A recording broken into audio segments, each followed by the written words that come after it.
إن الحمد لله الذي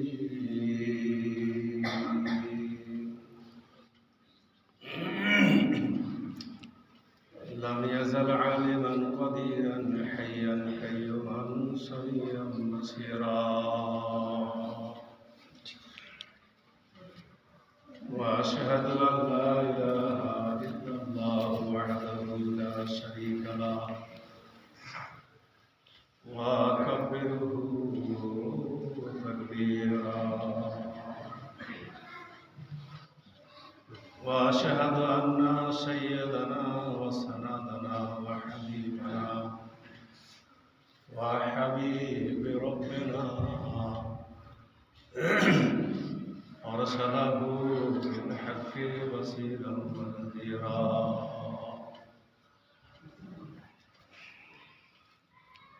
أما بعد أعوذ بالله من الشيطان الرجيم بسم الله الرحمن الرحيم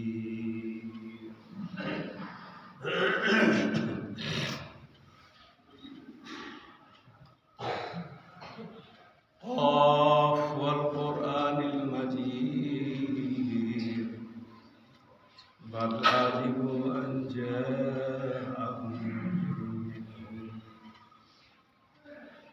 فقال الكافرون هذا شيء جديد أإذا متنا وكنا ترابا ذلك رجع بعيد قد علمنا ما تنقص الأرض منهم وعندنا كتاب حفيظ بارك الله ونفعنا وإياكم بالآيات والذكر الحكيم إنه تعالى جواد كريم الله بر رؤوف رحيم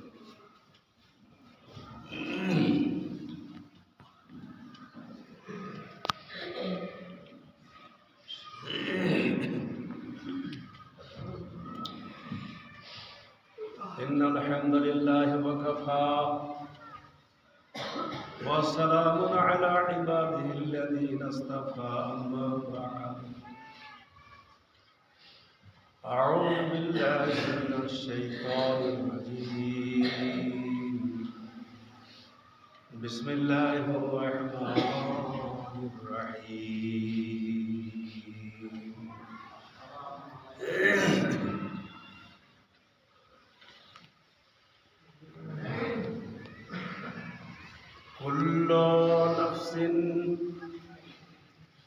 كل نفس ذائقة الموت وإنما توفون أجوركم يوم القيامة فمن زحزح عن النار وأدخل الجنة فقد فاز وما الحياة الدنيا إلا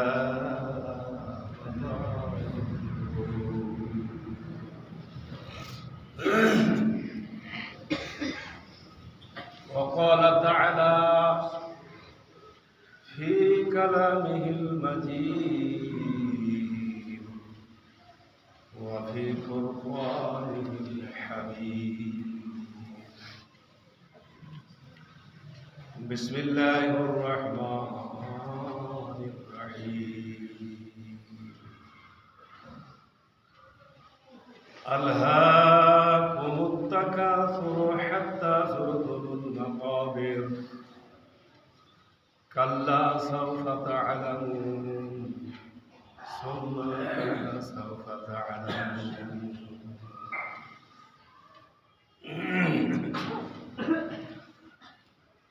وقال النبي صلى الله عليه وسلم عن أبي موسى الأشعري رضي الله تعالى عنه قال رسول الله صلى الله عليه وسلم من أحب دنياه أضر بآخرته ومن أحب آخرته أضر بدنياه فآخر ما يبقى على ما يفنى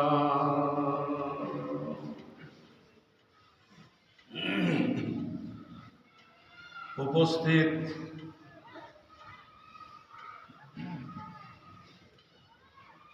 মুসলিম ভাতৃবৃন্দ,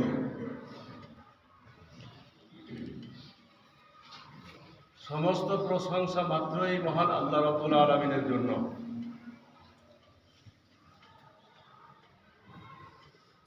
যে আল্লাহ রাব্বুল আলামিন আমাদেরকে এই পবিত্র জুমার দিনে পবিত্র মসজিদে উপস্থিত হওয়ার তৌফিক দান করেছেন, সেই মহান রব্বুল আলামিনের সংক্ষেপে শুকরিয়া জ্ঞাপন করব। সকলেই পড়ুন আলহামদুলিল্লাহ। অতঃপর তার প্রেরিত নবী সৈয়দুল মুরসালিন রাহমাতুল লিল আলামিন হযরত মুহাম্মদুর রাসূলুল্লাহ সাল্লাল্লাহু আলাইহি সাল্লামের প্রতি শত সহস্র দরুদ ও শান্তির ধারা অবতীর্ণ হোক। আল্লাহুম্মা সাল্লি আলাইহি আল্লাহুম্মা বারিক আলাইহি। প্রিয় উপস্থিতি, আপনাদের সম্মুখে আল্লাহ রাব্বুল আলামিনের নাজিলকৃত কালাম পাক থেকে সূরা আল ইমরানের 185 নম্বর আয়াত পাঠ করেছি, আর আম্মা পারা থেকে সূরা আত-তাকাসুর 4টা আয়াত পাঠ করেছি, আর মিশকাত শরীফের মিশকাত হাদিসের একটা নাম করা কিতাব মিশকাত শরীফের একটা হাদিস পাঠ করেছি 381 নম্বর পৃষ্ঠা থেকে। এই কোরআনের আয়াত এবং হাদিসকে সামনে রেখে আজকের খুতবায় কিছু কথা আলোকপাত করব ইনশাআল্লাহুর রহমান। আল্লাহ যদি তৌফিক এনায়েত করেন।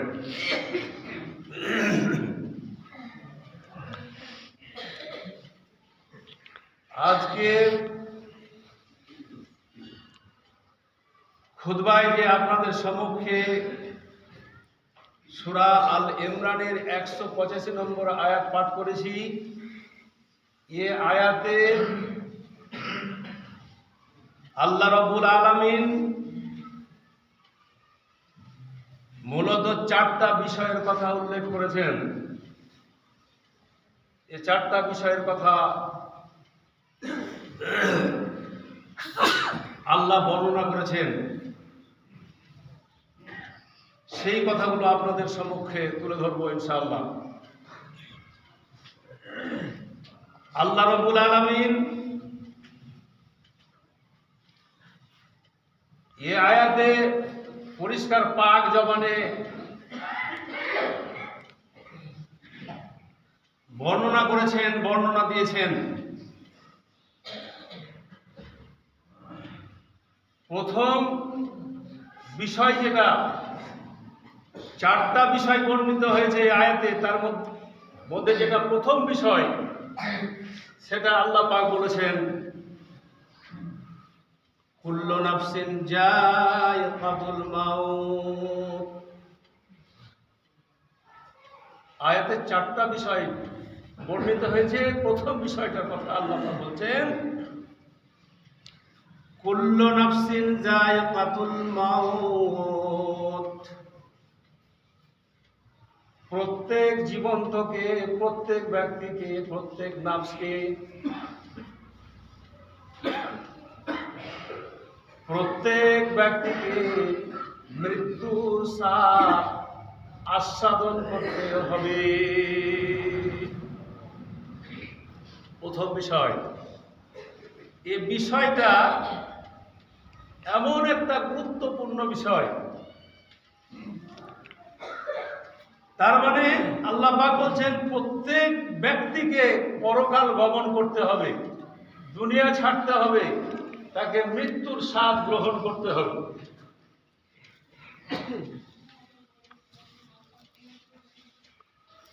মৃত্যু এমন একটা ধ্রুব সত্য বিষয়, মৃত্যু এমন একটা ধ্রুব সত্য বিষয় যে মৃত্যুর হাত থেকে কেউ নিষ্কৃতি পাবে না।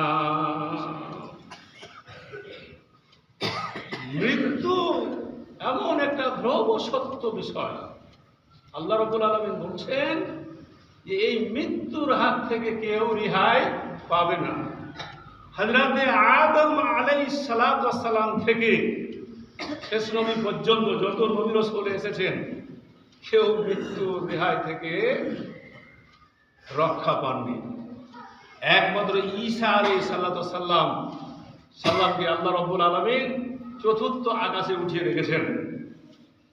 ঈসা আলাইহিস সালাতু ওয়াস সাল্লাম এখনো বেঁচে আছেন। তারপরে আমরা যে দেখতে পাই, আমরা যে দেখি, আমাদের দাদা বাপ দাদা থেকে নিয়ে সমস্ত মানুষ যারা পৃথিবীতে এসেছে, আমরা যেগুলো পরিলক্ষিত করছি, সবকে দুনিয়া থেকে চলে যেতে হচ্ছে, চলে যেতে হবে। আর আল্লাহ রাব্বুল আলামিন অন্য একটা আয়াতে বলেছেন, ওমা কানা লিনাফসিন আন তামুতা ইল্লা বিইজনিল্লাহ কিতাবাম মুআজ্জালান, ওমা কানা লিনাফসিন আন তামুতা ইল্লা বিইজনিল্লাহ। আল্লাহ রাব্বুল আলামিন বললেন, সমস্ত প্রাণীকে মৃত্যুর স্বাদ গ্রহণ করতে হবে এবং সমস্ত প্রাণীকে মৃত্যু যে বরণ করতে হবে এ দুনিয়াতে আছে, তার একটা আল্লাহ কিতাব মুআজ্জালান, একটা সময় নির্ধারণ করে রেখেছে। সময়, কোনো প্রাণী মরে না আল্লাহর হুকুম ছাড়া, আয়াতের অর্থ হলো। আর প্রত্যেকটা প্রাণীর আল্লাহ রাব্বুল আলামিন একটা নির্দিষ্ট সময় রেখেছেন, যখন সে নির্দিষ্ট সময় উপনীত হবে তখন দুনিয়া থেকে সে বিদায় নেবে, আমরা বিদায় নেব। আল্লাহ পাক প্রথম বিষয় যেটা বলছিলাম, যে এমন একটা বিষয় যে মৃত্যুর হাত থেকে কেউ রেহাই পাবে না, নিষ্কৃতি পাবে না, আল্লাহ রাব্বুল আলামিন এ কথা বলে দিয়েছেন। দ্বিতীয় বিষয়টা হলো, ওয়া ইন্নামা তুওয়াফাউনা উজুরাকুম ইয়াওমাল কিয়ামাহ। আল্লাহ রাব্বুল আলামিন বললেন, এই পার্থিব জীবনে যে যাই করুক না কেন, যে যাই আপনারা করেন, যেটা আমরা করি, যে যাই করি, ভালো করি আর মন্দ করি, ভালো সৎ আমল করি আর বদ আমল করি, খারাপ আমল করি, ওয়া ইন্নামা তুওয়াফাউনা উজুরাকুম ইয়াওমাল কিয়ামাহ। আল্লাহ রাব্বুল আলামিন দ্বিতীয় বিষয়টা বললেন যে যে যাই করুক না কেন, কিয়ামতের দিন ওই সমস্ত মানুষগুলোকে নিজ নিজ যে যাই করবে তার প্রতিদান কিয়ামতের দিন তাকে দেওয়ানো হবে। যে যাই করুক, আপনি বদ আমল করেন আর ভালো আমল করেন, আমলের প্রতিদান আপনাকে দেওয়া হবে। যদি ভালো আমল হয় ভালো জায়গা হবে, আর যদি বদ আমল হয় জাহান্নাম হবে। দুটো বিষয়ের কথা আল্লাহ পাক বললেন। তিনটে বিষয়ের কথা আল্লাহ বললেন। ফামান যুহজিহা আনিন নারে ওয়া উদখিলাল জান্নাহ ফাকাদ ফাজ। ফামান যুহজিহা আনিন নারে, এই পার্থিব জীবনে যে লোকগুলো ভালো কাজ করেছে, সৎ আমল করেছে, ফামান যুহজিহা আনিন নারে, ওই ব্যক্তিগুলোকে জাহান্নামের আগুন থেকে বিমুক্ত করা হবে। জাহান্নামের আগুন থেকে তারাকে বিমুক্ত করা হবে। ওয়া উদখিলাল জান্নাহ, এবং জান্নাতে প্রবেশ করানো হবে। ফাকাদ ফাজ, সেই লোকগুলোই হবে সফল কাম। 3 নম্বর বিষয় আল্লাহ পাক বলে দিলেন, ফামান যুহজিহা আনিন নারে ওয়া উদখিলাল জান্নাহ, জাহান্নাম থেকে বিমুক্ত করা হবে, দূরে সরিয়ে দেওয়া হবে, আর জান্নাতে প্রবেশ করানো হবে। এই লোকগুলোই হবে সফল কাম, এরাই হবে সৌভাগ্যবান। কেন সৌভাগ্যবান হবে? যে এরা দুনিয়াতে পার্থিব জীবনে নেক আমল করেছে, সৎ আমল করেছে, ভালো কাজ করেছে, যার প্রতিদান স্বরূপ তাদেরকে জাহান্নাম থেকে বিমুক্ত করে দেওয়া হবে, আর জান্নাতে তাদেরকে প্রবেশ করানো হবে। 4 নম্বর বিষয় আল্লাহ পাক বলেছেন, ওয়ামাল হায়াতুদ দুনিয়া ইল্লা মাতাউল গুরুর। আল্লাহ পাক বলে দিলেন, এই পার্থিব জগৎটা, পৃথিবীটা একটা বাহ্যিক প্রতারণাময় জায়গা। এটা বাহ্যিক একটা প্রতারণাময় জায়গা, এটা ধোঁকার বস্তু। এই পৃথিবীটা হচ্ছে একটা ধোঁকা। আহা, আল্লাহ রাব্বুল আলামিন বললেন, যারা এই পৃথিবীতে সৎ আমল করবে, ভালো আমল করবে, তার পরিণাম হবে জান্নাত। আর এই পৃথিবীতে যারা ধোঁকার জালে ফেঁসে যাবে, তারা হবে দুর্ভাগ্যবান, এরা হবে কপাল পোড়া। পৃথিবী একটা ধোঁকার বস্তু, পৃথিবী হচ্ছে একটা ছলনার জায়গা, প্রতারণার জায়গা। এত নিকৃষ্ট এই পৃথিবীটাকে আল্লাহ পাক বলেছেন। পরে বলছি। তো আল্লাহ পাক বললেন যে এই পৃথিবীটা হচ্ছে একটা ধোঁকার বস্তু। এই পৃথিবীতে যারা ভালো কাজ করেছে, ভালো কাজ করবে, তাদের ভালো ফল হবে। আর যারা পৃথিবীতে অমঙ্গল, ওদেরই হবে। যারা অসৎ কর্ম করেছে, যারা খারাপ কর্ম করেছে, এরা হবে কপাল পোড়া, দুর্ভাগ্যবান। পৃথিবী এটা ক্ষণিকের বস্তু, ক্ষণিকের জীবন। পৃথিবীটা হচ্ছে একটা ক্ষণিকের জীবন। এমন একটা জীবন আছে যে জীবনটা অনন্তকালের জীবন। পৃথিবীটা হচ্ছে ক্ষণিকের জীবন, ক্ষণিকের জীবন। আল্লাহ আকবার। আল্লাহ পাকের নবী মিশকাত শরীফের 381 নম্বর পৃষ্ঠা থেকে একটা হাদিস পাঠ করেছি। আবু মুসা আশআরী একজন বিখ্যাত সাহাবী, এই সাহাবী বর্ণনা করছেন। তিনি বলেন, আল্লাহর নবী বলেছেন, মান আহাব্বা দুনিয়াহু আদাররা বিআখিরাতিহি। মান আহাব্বা দুনিয়াহু, যারা দুনিয়ার প্রেমে ডুবে থাকবে, যাদের নামাজ নেই, রোজা নেই, যাদের সৎ আমল নেই, ভালো আমল নেই, দুনিয়ার দুনিয়া, দুনিয়ার দুনিয়া, দিনকে ত্যাগ করে দিয়েছে, আর দুনিয়া নিয়ে যারা বেঁচে আছে, এদের সম্পর্কে বলেছে আল্লাহ পাকের নবী বলছেন, মান আহাব্বা দুনিয়াহু আদাররা বিআখিরাতিহি। যারা দুনিয়ার প্রেমে ডুবে থাকবে, তারা পরকালকে বিনষ্ট করবে। তাদের পরকাল নেই, পরকাল শেষ আছে। ও শুধু দুনিয়া দুনিয়া দুনিয়া নিয়ে যারা মেতে থাকবে, তো নবী বলছেন আদার রাবি আখেরাতাহু, তার আখেরাতকে ও বিনষ্ট করে দিয়েছে, ও ধ্বংস করে দিয়েছে, কিছুই নেই। পক্ষান্তরে আল্লাহ পাকের নবী বলছেন ওয়ামান আহাব্বা আখিরাতাহু, যারা সৎ আমল করেছে, ভালো আমল করেছে, নেক আমল করেছে, পরকালকে ভয় করেছে, কিয়ামতের দিন জবাবদিহি করতে হবে, কবর বলে যারা চিন্তা ভাবনা করেছে। ওয়ামান আহাব্বা আখিরাতাহু আদারনা বিদুনিয়াহু, যারা পরকালকে ভালোবেসেছে, আল্লাহ পাকের নবী বললেন যারা পরকালকে ভালোবেসেছে তারা দুনিয়ার জীবনে বিভিন্ন ভাবে ক্ষতিগ্রস্ত হবে। কথাটা কেমন? পরকালকে ভালোবাসলেন কিন্তু দুনিয়ার জীবনটা আপনার ক্ষতিগ্রস্ত হবে। আদার লাভে আখেরাতে হবে। তাহলে কি করে দুনিয়াতে আপনার ক্ষতিগ্রস্ত হবে? এখানে বলা হলো যে একজন মানুষ যদি আখিরাতকে ভালোবাসে, আল্লাহকে ভালোবাসে, নবীকে ভালোবাসে, দ্বীনকে ভালোবাসে, সৎ আমল করে, সৎ কাজ করে, তাহলে আল্লাহ রাব্বুল আলামিন ওই ব্যক্তিকে সময়ে সময়ে, ক্ষণে ক্ষণে, যুগে যুগে তার ইমতিহান হবে, তার পরীক্ষা নেবে, তার পরীক্ষা নিরীক্ষা হবে, তাকে আজমাইশ করা হবে বিভিন্নভাবে, তার ফসল মেরে দেবে। তার একটা গরু মরে যাবে, একটা সন্তান মরে যাবে, তাকে পরীক্ষা নিরীক্ষা করা হবে যে এ আমার পরীক্ষায় উত্তীর্ণ হতে পারছে কিনা, এ পাস করতে পারছে কিনা।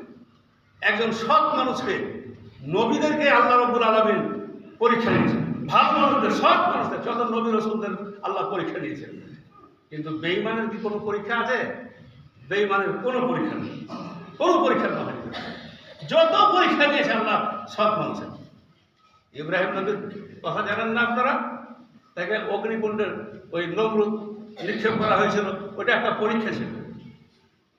ইব্রাহিম নবীর কুরবানি করাটাও পরীক্ষা ছিল।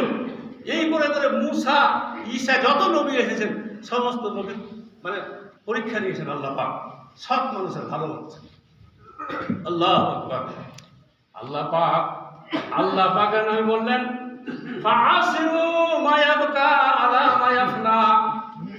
আল্লাহ নবী বললেন হে লোক সকল, তোমরা স্থায়ী জীবনকে অস্থায়ী জীবনের উপর প্রাধান্য দান করো। ফাআসিরু মা ইয়াবকা আলা মা ইয়াফনা। মিশকাত শরীফের হাদিস, আমি আগেই বলেছি মিশকাত শরীফ হচ্ছে হাদিসের একটা নাম করা। এই হাদিসে আল্লাহ পাক বললেন যে স্থায়ী জীবনকে অস্থায়ী জীবনের উপর প্রাধান্য দান। তার মানে দুনিয়ার জীবনটা হচ্ছে অস্থায়ী জীবন, আর পরকালের জীবনটা হচ্ছে স্থায়ী জীবন। স্থায়ী জীবনকে অস্থায়ী জীবনের উপর প্রাধান্য দান করতে বলা হয়েছে, আল্লাহ রাসূল বলছেন। তো অস্থায়ী জীবন হচ্ছে পরকাল, পরকালকে বেশি প্রাধান্য দিতে হবে, দুনিয়ার জীবনকে এতটা প্রাধান্য দেওয়া যাবে না। কদিন আছে দুনিয়া থেকে চলে যেত না। ওমর রাদিয়াল্লাহু তাআলা আনহু বর্ণিত হাদিস, তিনি বলছেন, বুখারীর হাদিস, তিনি বলছেন আল্লাহ পাকের নবী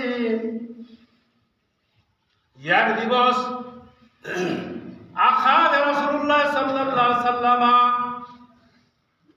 বেমানকে বেইয়া, আল্লাহ পাকের নবী বলছেন, ওমর রাদিয়াল্লাহু তাআলা আনহু বলছেন আল্লাহ পাকের নবী আমার কাঁধ ধরে বললেন ফাকালা কুন ফিদ দুনিয়া কাআন্নাকা গারিবুন আও আবিরু সাবিলিন।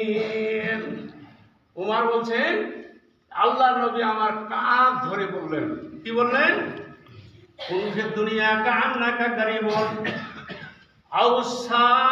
আও আবিরু সাবিলিন। আল্লাহ পাকের নবী উমরকে বলে দিলেন, উমর, দুনিয়াতে তুমি এমন ভাবে চলাফেরা করবে, দুনিয়াতে তুমি এমন ভাবে বসবাস করবে, কাআন্নাকা গারিবুন আও আবিরু সাবিলিন, যেন নাকি তুমি একজন মুসাফির অথবা পথচারী। পথচারী মুসাফির, মুসাফিরের মতো হয়ে তুমি দুনিয়ায় বসবাস করবে। আল্লাহ পাকের নবী এটা হযরত উমর রাদিয়াল্লাহু তাআলা বলছেন যে আল্লাহর রাসূল আমাকে এইভাবে বলেছেন। তারপরে বললেন, ইজা আমসাইতা ফালা তামতাজিরিস সাবাহা, ইজা আমসাইতা ফালা তামতাজিরিস সাবাহা। তিনি বলছেন যখন তুমি সন্ধ্যায় উপনীত হবে, তোমার এখন সন্ধ্যাবেলা, ফালা তামতাজিরিস সাবাহা, যখন তুমি সন্ধ্যাবেলায় উপনীত হবে, সন্ধ্যায় গিয়ে তখন তুমি দাঁড়িয়ে যাবে, আর সকাল হওয়ার তুমি অপেক্ষা করো না। হতে পারে সকাল হওয়ার আগে তোমাকে এই দুনিয়া থেকে শেষ নিঃশ্বাস ত্যাগ করে চলে যেতে হবে। শেষ নিঃশ্বাস তোমাকে ত্যাগ করে চলে যেতে হবে। তারপরে আরো বললেন, ওয়াইজা আসবাহাতা ফালা তামতাজিরিল মাসাআ, মাসা মানে সন্ধ্যা, মাসা মানে সন্ধ্যা। তা আল্লাহ এখানে বললেন, আল্লাহর নবী বললেন, ওয়াইজা আসবাহাতা ফালা তামতাজিরিল মাসাআ, আর যখন তুমি সকালে উপনীত হবে তখন তুমি সন্ধ্যার আর অপেক্ষা করো না। কোন ঘড়ি কখন চলে যাবে। আল্লাহ কবি বলেছেন,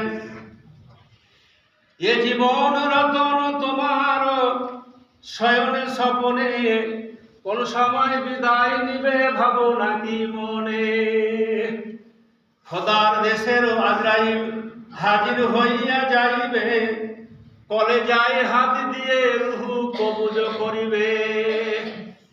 এগানা বেগানা সকলে ক্রন্দন করিবে, তোমায় নিয়ে কবরেতে দফন করিবে। মুনকের নাকিরের কথা হয় নাকি মনে, এ জীবন রতন তোমার শয়নে স্বপনে, কোন সময় বিদায় নিবে ভাবো নাকি মনে। শুধু না তাই নয়, তিনি আরো বলেছেন, তোমার সুস্থ সময়ে অসুস্থ সময়ের জন্য প্রস্তুতি গ্রহণ করো। তিনি আরো বলেছেন, তোমার জীবনকালে মৃত্যুর জন্য প্রস্তুতি গ্রহণ করো। এজন্য আল্লাহ রাব্বুল আলামিন বলে দিয়েছেন, ইয়া আইয়ুহাল্লাযীনা আমানুত্তাকুল্লাহা ওয়াল তানজুর নাফসুম মা কাদ্দামাত লিগাদ। হে মুমিনেরা, তোমরা আল্লাহকে ভয় করো, তোমরা আল্লাহকে ভয় করো। ওয়াল তানজুর নাফসুম মা কাদ্দামাত লিগাদ, আর তুমি আগামী দিনের জন্য প্রত্যেক মানুষের চিন্তা করা উচিত, প্রত্যেক মানুষের ভাবনা করা উচিত যে আমি আগামী কালের জন্য, আগামী দিনের জন্য কি সম্বল প্রেরণ করেছি, কি সম্বল প্রেরণ করেছেন আগামী কালের জন্য। আগামী কাল মানে কিয়ামত, কিয়ামতের জন্য কি সম্বল প্রেরণ করেছি।